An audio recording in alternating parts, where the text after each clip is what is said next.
Welcome to The Explainer. There's this one dream that pretty much everyone has at some point, the dream of flying. Today, we're going to dive deep into what that actually means, and we're going to look at it through a really fascinating lens, the ancient tradition of Islamic dream interpretation. These scholars have been decoding these visions for centuries. So, have you ever had that dream where you're just soaring, weightless, looking down on the world? It's an incredible feeling, right? But what does it actually mean? Well, for a very long time, interpreters have said it's way more than just a random dream. They see it as a window, a direct look into our biggest hopes, our current situation, and even our souls. Okay, so let's start with a story. It features one of the most famous dream interpreters in history, a scholar from the 8th century named Ibn Sirin. A man comes up to him and says, "I had a dream I was flying between heaven and earth," and Ibn Sirin's response was so simple, but so deep. He basically said, "You're a person who makes a lot of wishes." And that one idea, that flying is all about our deepest desires, that's the key. It's what unlocks this whole thing. All right, so here's how we're going to break it all down. First, we'll look at the main meanings. Then, we'll get into the specifics, like how you're flying and where you're flying. After that, we'll talk about who's doing the flying, because that really matters. And finally, we'll cover the landing, or maybe the fall. Okay, let's kick things off with the big picture. According to these classical thinkers, flying isn't just one single thing. Nope. It can represent a few really powerful and, sometimes even contradictory core ideas. So first up, just like Ibn Sirin said, it's about pure ambition, your hopes and dreams. Simple. Second, it can be way more literal, like you're actually about to travel or make a big change in your life. But then there's a third meaning, and this one's, it's a lot heavier.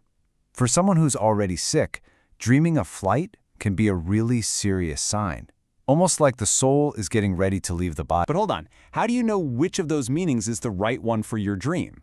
You've got to look closer. In this kind of interpretation, the details are everything. The real message isn't just that you're flying, it's all about how you're flying. Okay, check out this major difference. Are you flying with wings? If you are, it's kind of like you're using a tool. It means a big change is coming in your life. But what if you're flying without wings? Now that scene is something almost miraculous. That's a sign of pure wish fulfillment. And get this, the higher you fly, the more your status is going to rise in real life. All right, next up, control. Are you in charge? Can you steer, stop, and start whenever you want? Another famous interpreter, al-Nabulsi, said this directly mirrors your real life. It's a great sign that you've got things handled. But if you're just tumbling, totally out of control, that's a pretty stark warning that you don't have a grip on your own life. So, we've covered how you fly. Now let's talk about where you're flying. Because the scenery below you, that adds a whole new layer of meaning to the dream. Flying over a mountain? That's a classic. It means you're about to gain some serious power and authority. But, and this is a really interesting but, the dream only says you'll succeed if you're actually qualified for that leadership role in real life. So it's a promise, sure, but it's not a free pass. Now, flying over the sea, that's a whole different story. It's considered way more dangerous. It's basically a warning sign that you're heading straight for what the sources call fitna.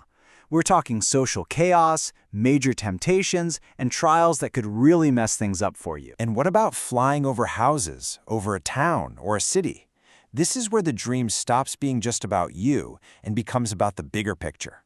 Soaring over rooftops could mean there's a period of instability or turmoil coming that's going to hit the whole community. And the level of detail here is just wild. For example, flying over a place you know, that can mean instability. An unknown place? Insecurity. Flying over a desert? You might be feeling lost in life. And some of these are so specific to the culture, like flying from one rooftop to another, that was often interpreted as a man getting ready to marry a new wife. It's amazing how deep it goes. Okay, so we've got all these details, how you fly, where you fly. But all of that is actually secondary to the most important question of all. Who are you?